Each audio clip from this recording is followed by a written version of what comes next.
సంఘటనల వలన కొంతమంది వ్యక్తుల కోసం మన ఎనర్జీ మొత్తం ఇన్వెస్ట్ చేసి ఎక్కువగా కన్నీరు పెడుతూ ఉంటాం. ఇలా చేసేటప్పుడు ఒక విషయం కనుక మనం గమనిస్తే ఇంకెప్పుడు కూడా మన ఎనర్జీ వృధా చేయం, మన కన్నీళ్ళు వృధా పోవు. దేనికోసమైతే మనం ఏడుస్తున్నామో, ఎవరికోసమైతే మనం కన్నీరు పెడుతున్నామో నిజంగా అంత వర్త్ ఉంటే వాళ్ళు మనం కన్నీరు పెడుతుంటే చూస్తూ ఊరుకోరు, మనల్ని అసలు బాధపడినెవరు.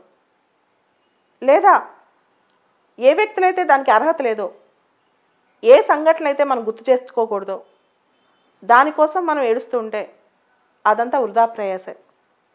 ఈ చిన్న లాజిక్ తెలిస్తే ఖచ్చితంగా మన ఎనర్జీ కానీ కన్నీరు కానీ వేస్ట్ అవ్వదు. ఒక స్టేట్మెంట్ ఉంది, don't cry over spilt milk. ఒలికిపోయిన పాల కోసం ఏడిస్తే ఏమొస్తుంది? ఎప్పుడైనా సరే ప్రతి వ్యక్తి జీవితంలో కొన్ని ఘటనలు జరుగుతూ ఉంటాయి.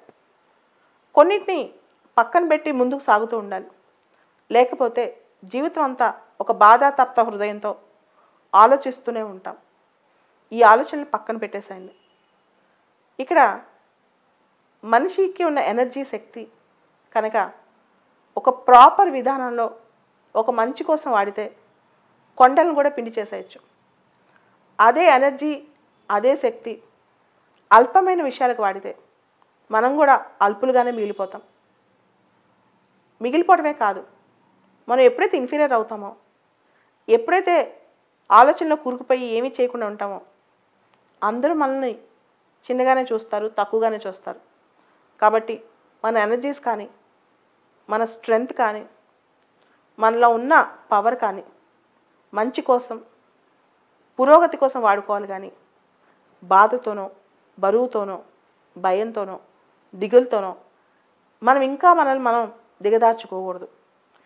ఎటువంటి పరిస్థితిలో ఉన్నా, ఎటువంటి కండిషన్లో మనం ఇరుక్కుపోయినా అది బయటికి రాగలిగే శక్తి, దాని నుంచి బయటపడే శక్తి కేవలం మన మనసుకు ఉంటుంది. ఆ మనసుని పాడు చేసుకుని, జీవితాన్ని ఆగమాగం చేసుకుని, భవిష్యత్తుని అంధకారం చేసుకోకూడదు. ఎప్పుడైనా సరే మంచి కోసం, మన కోసం, పురోగతి కోసం పాటుపడాలి.